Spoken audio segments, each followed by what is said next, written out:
फरवरी के महीने से गन्ने की बुवाई शुरू हो जाएगी। क्योंकि दोस्तों जब मौसम ज़्यादा ठंडा होता है तो गन्ने का जमाव कम होता है। तो इस समय जो मौसम में सर्दी ज़्यादा है तो जनवरी के महीने में हमारे कोई भी किसान भाई गन्ने की बुवाई नहीं करेंगे।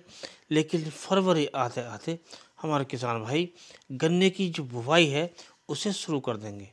लेकिन दोस्तों गन्ने की बुवाई से पहले जो तैयारी होती है गन्ने की बुवाई की, वो बहुत ज़रूरी होती है। तैयारी तो हर किसी काम की करनी पड़ती है।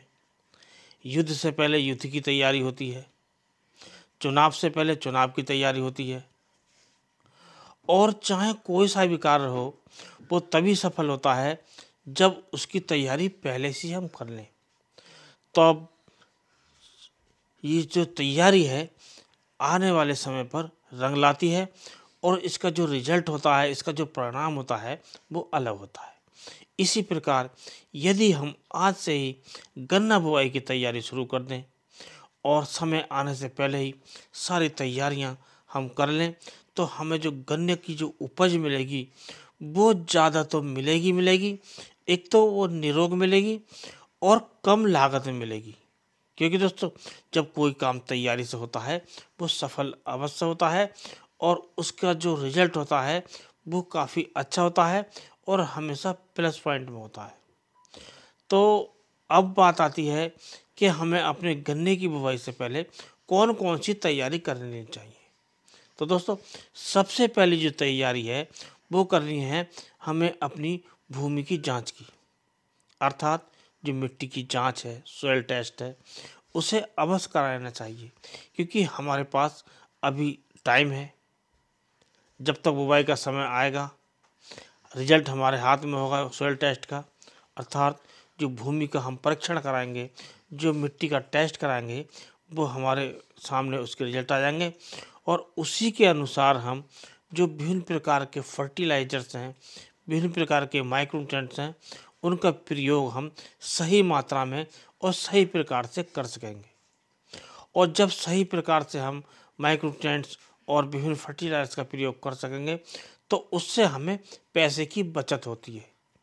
क्योंकि दोस्तों जब हम विभिन्न प्रकार के टेस्ट नहीं कराते हैं भूमि के, मिट्टी के, तो हम एक आइडिया से विभिन्न प्रकार के फर्टिलाइजर्स का प्रयोग करते हैं, माइक्रोन्यूट्रिएंट्स का प्रयोग करते हैं, तो वो एक आइडिया होता है। जिस पोषक तत्व की हमें आवश्यकता नहीं होती है या कम होती है उसकी हम जो प्रयोग है वो ज़्यादा कर लेते हैं, और जिस पोषक तत्व की आवश्यकता अधिक होती है उसे हम कम कर लेते हैं।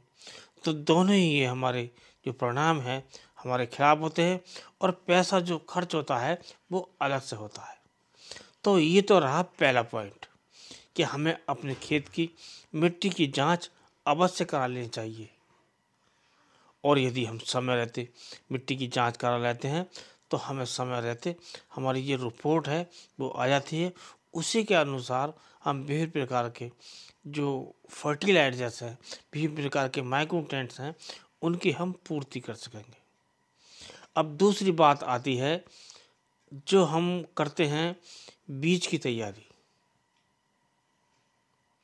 क्योंकि दोस्तों इस समय बीज की तैयारी बहुत ही आवश्यक हो गई है। जो हमारे पास बीज अभी तक था या है गन्ना 0238, उसमें अब विभिन्न प्रकार के रोग आने लगे हैं, जैसे टॉप बोरर है, पोका बोइंग है, और सबसे बड़ा जो रोग है वो है आपका ये रेड रोट, अर्थात जो लाल सड़न रोग है। कुछ किसान भाई इसे गन्ने का कैंसर भी कहते हैं। और इसने तो अब हर तरफ खेत के खेत साफ शुरू कर दिए करने, और हमारे किसान भाइयों के जो खेत हैं वो सूखने लगे हैं और हमारे जो किसानों को इससे काफ़ी नुकसान हुआ है। यहाँ तक कि जो शुगर मिल वाले हैं वो भी परेशान हैं, क्योंकि इस बार ये रेड रोट के प्रभाव से हमारे जो गन्ने का जो उत्पादन हुआ है वो कम हुआ है, और इसकी जो स्थिति है जो शुगर मिलों में दिखाई देने लगी है, और नो कैन की समस्या अब जल्दी आने वाली है ऐसा लगता है। क्योंकि गन्ने की शॉर्टेज होने लगी है। जब कम उत्पादन है तो कम समय हमारा गन्ना उपलब्ध हो सकेगा किसानों का, शुगर मिलों को, तो उस समय समस्या आ जाएगी कि गन्ना शुगर मिलों को कहाँ से मिले। तो परेशान किसान भी है, परेशान शुगर मिल भी हैं, लेकिन ज़्यादा खामियां जो भुगतना पड़ता है वो पड़ता है किसान को। तो किसान को इस समय अपने बीज की व्यवस्था कर लेनी चाहिए।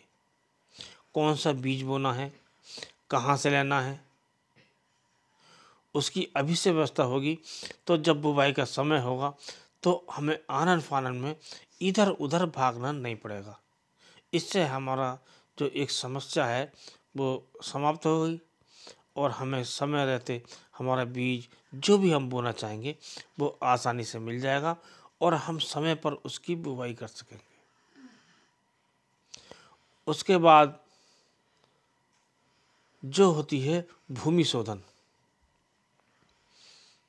भूमि शोधन के लिए हमें ट्राइकोडर्मा को अभी कम से कम 2 किलोग्राम प्रति एकड़ के हिसाब से लेकर गोबर के खाद में मिलाकर और किसी छायादार स्थान पर रख देना चाहिए और उसे 3 दिन में 4 दिन में फावड़े की सहायता से ऊपर नीचे कर देना चाहिए और हल्का पानी छिड़कते रहना चाहिए। तो इससे हमारा जो ट्राइकोडर्मा है बहुत शक्तिशाली हो जाता है, अर्थात उसका जो ताकत है वो बहुत बढ़ जाता है। यदि हम 2 किलोग्राम प्रति एकड़ के हिसाब से ले लेंगे तो हमारी ट्राइकोडर्मा ये बहुत बढ़िया काम करता है और इससे जो हमारी भूमि है वो शोधित होती है। इसमें विभिन्न प्रकार के जो फंगस होते हैं, चाहे वो फंगस आपके ये रेड रोड के हों, चाहे फंगस पोका बोइंग के हों, किसी भी प्रकार का जो फफूंदी होती है, जो नुकसानदायक होती है, जो हानिकारक होती है, उससे हमारी ज़मीन की रक्षा होती है। ये बात रही हमें ट्राइकोडर्मा के प्रयोग की।